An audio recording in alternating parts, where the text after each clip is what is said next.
ദൈവത്തിന്റെ അതിപരിശുദ്ധ നാമം വാഴ്ത്തപ്പെടട്ടെ. വളരെ അനുഗ്രഹിക്കപ്പെട്ട ഒരു പുലർകാലവും ഒരു നല്ല ദിവസവും നമുക്ക് ദൈവം ദാനമായി തന്നിരിക്കയാൽ നന്ദിയോടെ സ്തോത്രം ചെയ്യാം. എന്നെ ശ്രവിക്കുന്ന എല്ലാ ദൈവമക്കൾക്കും കർത്തൃനാമത്തിൽ ഞാൻ സ്നേഹവന്ദനം അറിയിക്കുന്നു. ഓരോ ദിവസവും രാത്രിയിൽ നാം ഉറങ്ങുമ്പോൾ ഉറങ്ങാതെ ഇരുന്ന് നമ്മെ കാക്കുന്ന ഏകസത്യ ദൈവമായ കർത്താവിനെ സ്തുതിച്ചുകൊണ്ട് ഇന്നത്തെ മോർണിംഗ് മന്നയിലേക്ക് നമുക്ക് കടക്കാം. ഈ പ്രഭാതത്തിൽ നമുക്കേവർക്കുമായി ദൈവം തന്നിരിക്കുന്ന മന്ന എന്നത് നിരന്തര പഠനം എന്ന വിഷയത്തിൽ അധിഷ്ഠിതമായ ദൈവവചനങ്ങളാണ്. ഈ വിഷയത്തിന് ആധാരമായ ഒരു വേദഭാഗം നമുക്ക് വായിക്കാം. ലൂക്കോസിന്റെ സുവിശേഷം 9-ാം അധ്യായം അതിന്റെ 2-ാമത്തെ വാക്യം ഇപ്രകാരം പറയുന്നു: ദൈവരാജ്യം പ്രസംഗിപ്പാനും രോഗികൾക്ക് സൗഖ്യം വരുത്തുവാനും അവരെ അയച്ചു പറഞ്ഞത്. ഇവിടെ നിരന്തര പഠനം എന്ന വിഷയത്തെക്കുറിച്ച് നാം പൊതുവായി ചിന്തിക്കുമ്പോൾ ഒരു ഉദാഹരണം പറയുവാനായിട്ട് ഞാൻ ആഗ്രഹിക്കുകയാണ്. ഒരു അധ്യാപകൻ അല്ലെങ്കിൽ അധ്യാപിക അവർ അധ്യാപകരാകാൻ വേണ്ടതായ യോഗ്യതകൾ വർഷങ്ങൾ നീണ്ട പഠനം കൊണ്ട് നേടിയെടുക്കുന്നു എങ്കിലും അവർ അധ്യാപന ജോലിയിലേക്ക് പ്രവേശിക്കുമ്പോൾ അവരുടെ മുൻപിലെത്തുന്ന ഓരോ കുട്ടിയും അവർക്ക് പഠിക്കുവാനുള്ള ഓരോ പാഠങ്ങളാണ്. അത് മാത്രമല്ല, ഇന്ന് വളരെ വേഗത്തിൽ മാറിക്കൊണ്ടിരിക്കുന്ന ലോകം, വളർന്ന് വികസിച്ചുകൊണ്ടിരിക്കുന്ന അറിവിന്റെ ലോകം, എല്ലാം വിരൽത്തുമ്പിൽ ലഭിക്കുന്ന നെറ്റിന്റെ ലോകം, ഇവയ്ക്കിടയിൽ ഒരു അധ്യാപകനോ അധ്യാപികയ്ക്കോ നിലനിൽക്കണമെന്നുണ്ടെങ്കിൽ ന്യൂ ജനറേഷൻ വാക്കിൽ അപ്ഡേറ്റ് ആവുക എന്ന് തന്നെ വേണം. അതിന് നിരന്തര പഠനം ആവശ്യമാണ്. ഫോളോ അപ്പ് ആക്ടിവിറ്റീസ് വേണം. അങ്ങനെ നിരന്തര പഠനത്തിലൂടെയും ഫോളോ അപ്പ് ആക്ടിവിറ്റീസിലൂടെയും ഒരു അധ്യാപകനും അധ്യാപികയും അപ്ഡേറ്റ് ആകുമ്പോഴാണ് വിദ്യാർത്ഥികളും അധ്യാപകരും തമ്മിലുള്ള ഒരു ഐക്യം അവിടെ ഉണ്ടാകുന്നത്. ഈ വിദ്യ നൂറ്റാണ്ടുകൾക്ക് മുൻപേ തന്നെ കർത്താവായ യേശുക്രിസ്തു പ്രയോഗത്തിൽ വരുത്തിയിരുന്നു എന്നതിന്റെ അതിന്റെ ഫലവും ഫീഡ്ബാക്കും ലഭിച്ചിരുന്നു എന്ന് വേദപുസ്തകം വെളിപ്പെടുത്തുന്നു. നമ്മുടെ സഭകളിൽ ഐക്യം സ്വയമേവ ഉണ്ടാകുന്നതല്ല എന്ന് ബൈബിൾ പറയുന്നു. അത്തരം ഐക്യം നമ്മുടെ സഭകളിൽ ഉണ്ടാകണമെങ്കിൽ സഭയിലെ ജനങ്ങൾ ഒന്നിച്ച് പ്രവർത്തിക്കുവാനും ചിന്തിക്കുവാനും തയ്യാറാകണം. ഈ ഐക്യം ലഭിക്കുന്നതിനുള്ള ഒരു മാർഗമാണ് കർത്താവായ യേശുക്രിസ്തു ലൂക്കോസിന്റെ സുവിശേഷം 10-ാം അധ്യായം 9-ാം വാക്യത്തിലൂടെ നമ്മോട് പറയുന്നത്: അതിലെ രോഗികളെ സൗഖ്യമാക്കി ദൈവരാജ്യം നിങ്ങൾക്ക് സമീപിച്ചു വന്നിരിക്കുന്നു എന്ന് അവരോട് പറവി. അതായത് രോഗശാന്തിയുടെയും സുവിശേഷ വേലയുടെയും ഒന്നിച്ചുള്ള പ്രാധാന്യത്തെയാണ് കർത്താവായ യേശുക്രിസ്തു ഇവിടെ ചൂണ്ടിക്കാണിക്കുന്നത്. ദൈവം നമ്മെ ഏൽപ്പിച്ചിരിക്കുന്ന ഒരു വലിയ ചുമതലയാണ് നമ്മുടെ സഹോദരങ്ങൾക്ക് വേണ്ടി പ്രാർത്ഥിക്കുക എന്ന വലിയ ശുശ്രൂഷ. രോഗികളായിരിക്കുന്നവർക്ക് വേണ്ടി പ്രാർത്ഥിക്കാം. ആരോഗ്യകരമായ ശീലങ്ങൾ മനസ്സിലാക്കുന്നതിനായി ദൈവത്തിന്റെ ആരോഗ്യ നിയമങ്ങൾ അവർക്ക് വേണ്ടി നാം പങ്കുവെക്കാം. സ്നേഹത്തിലൂടെയും സൗഹൃദത്തിലൂടെയും അവരെ പിന്താങ്ങി ക്രിസ്തുവിലേക്ക് നയിക്കാം.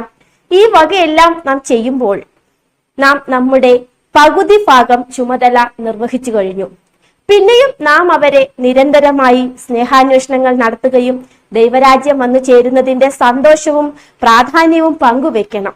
ദൈവരാജ്യം സമീപിക്കാറായി എന്ന ഒരു പ്രത്യാശ അവരിൽ തന്നെ ജനിപ്പിക്കണം. ഈ ദൗത്യം നിറവേറുന്നതിന് അല്ലെങ്കിൽ നമ്മുടെ സഹോദരങ്ങളുടെ ക്ഷേമം അറിയുന്നതിന് നാം അവരുമായി നിരന്തരം സംസാരിക്കേണ്ടിയിരിക്കുന്നു. അതായത് ഫോളോ അപ്പ് ആക്ടിവിറ്റീസ് നടത്തേണ്ടതുണ്ടെന്നർത്ഥം. അവരുമായി നാം പൊരുത്തപ്പെട്ടുവെങ്കിൽ മാത്രമേ ഇവയെല്ലാം സാധ്യമാകൂ. അപ്രകാരം പൊരുത്തപ്പെടുന്നതിൽ നാം ക്ഷീണിച്ചു പോകാം എന്ന് യേശു അന്നേ മനസ്സിലാക്കിയിരുന്നതിനാലാണ് അന്നത്തെ കാലത്ത് 70 പേരെ നിയമിച്ചിട്ട് താൻ ചെല്ലുവാൻ ഓരോ പട്ടണത്തിലേക്കും സ്ഥലത്തിലേക്കും പോകുവാനായിട്ട് ആഗ്രഹിക്കുന്ന ആ ഓരോ സ്ഥലത്തിലേക്കും പട്ടണത്തിലേക്കും തനിക്ക് മുമ്പായി ആ 70 പേരിൽ ഈ 2 പേരെ അവരോടും അയച്ച് അവരോട് പ്രസംഗവും രോഗശാന്തിയും ചെയ്യുവാൻ പറഞ്ഞത്. അതായത് ദൈവം പ്രസംഗത്തിന്റെയും അല്ലെങ്കിൽ സുവിശേഷ വേലയുടെയും രോഗശാന്തിയുടെയും ഒന്നിച്ചുള്ള ഐക്യത, അത് രണ്ടും ഒരുമിച്ച് എങ്ങനെ കൊണ്ടുപോകാം എന്ന ഒരു വലിയ മാതൃകയാണ് കർത്താവായ യേശുക്രിസ്തു നമുക്ക് അവരിലൂടെ കാണിച്ചു തന്നത്. ഒരാൾ തനിയെ പോകുമ്പോഴാണ് ക്ഷീണിതനാകുന്നത്. എന്നാൽ ഒന്നിൽ കൂടുതൽ പേരുണ്ടെങ്കിൽ മറ്റുള്ളവരോട് പൊരുത്തപ്പെടുവാനും ഒന്നിലധികം മാർഗങ്ങളും ലഭിക്കുമെന്ന് യേശുവിന് അറിയാമായിരുന്നു. പ്രിയമുള്ളവരെ, യേശു ഇന്ന് എന്നെയും നിങ്ങളെയും അയച്ചിരിക്കുകയാണ്. യേശുവിനെ കടന്നു ചെല്ലുവാനുള്ള ഓരോ ഹൃദയത്തിനും മുന്നറിയിപ്പ് നൽകുവാനായി, അവരെ യേശുവിലേക്ക് ക്ഷണിക്കുവാനായി, ഒരു നിരന്തര പഠനത്തിനായി യേശു നമ്മെ അയച്ചിരിക്കുകയാണ്. നാം യേശുവിനെ ഹൃദയത്തിൽ സ്വീകരിക്കാം. മറ്റുള്ളവരെ മനസ്സിലാക്കി സ്നേഹ സൗഹൃദത്തിലൂടെ ക്രിസ്തുവിലേക്ക് അവരെ ആകർഷിക്കുക. അതിനായി നാം വേദപുസ്തകവും നിരന്തര പഠന വിധേയം ആക്കേണ്ടത് അത്യാവശ്യമാണ്. ദൈവമേവരെയും ധാരാളമായി അനുഗ്രഹിക്കട്ടെ. ആമേൻ. നമുക്കൊരു വാക്ക് പ്രാർത്ഥിക്കാം. ഞങ്ങളെ അതിവാത്സല്യമായി സ്നേഹിക്കുന്ന ഞങ്ങളുടെ വാഴ്ത്തപ്പെട്ട നല്ല ദൈവമേ, ഹല്ലേലൂയ, സ്തോത്രം. ഈ നല്ല പ്രഭാതയാമത്തിനായി അടിയങ്ങൾ നന്ദിയോടെ സ്തുതിക്കുന്ന പച്ചാ സ്തോത്രം. ഈ പ്രഭാതയാമത്തിൽ അങ്ങയുടെ സന്നിധിയിലേക്ക് അടിയങ്ങൾ കടന്നു വരുന്ന പച്ചാ സ്തോത്രം. അടിയങ്ങളുടെ കുറ്റങ്ങളും കുറവുകളും ഒന്നും അവിടുത്തെ കണക്കിലെടുക്കരുത് എന്ന് പ്രാർത്ഥിക്കുന്ന പച്ചാ സ്തോത്രം. നല്ലൊരു പ്രഭാതം അന്ന ഞങ്ങൾക്ക് തന്നതിനായി നന്ദിയോടെ സ്തുതിക്കുന്നു നാഥ. ഈ ദൈവവചനത്തിൽ അധിഷ്ഠിതമായി ഇന്നത്തെ ദിവസം ഏറ്റവും അനുഗ്രഹപൂർണ്ണമാക്കി തീരുവാൻ കർത്താവെ അടിയങ്ങളെ സഹായിക്കണമെന്ന് പ്രാർത്ഥിക്കുന്ന പച്ചാ സ്തോത്രം. ഇന്നത്തെ പകൽക്കാലം കർത്താവെ അനുഗ്രഹപൂർണ്ണമായ ഒരു പകൽക്കാലമായി തക്കവണ്ണം അടിയങ്ങളെ അവിടുന്ന് കണ്ണോക്കി പാർക്കണമെന്ന് പ്രാർത്ഥിക്കുന്ന പച്ചാ സ്തോത്രം. ഇന്നേ ദിവസം ജോലിക്കായി ഇറങ്ങിപ്പോകുന്നവർക്കായി പ്രാർത്ഥിക്കുന്ന പച്ചാ.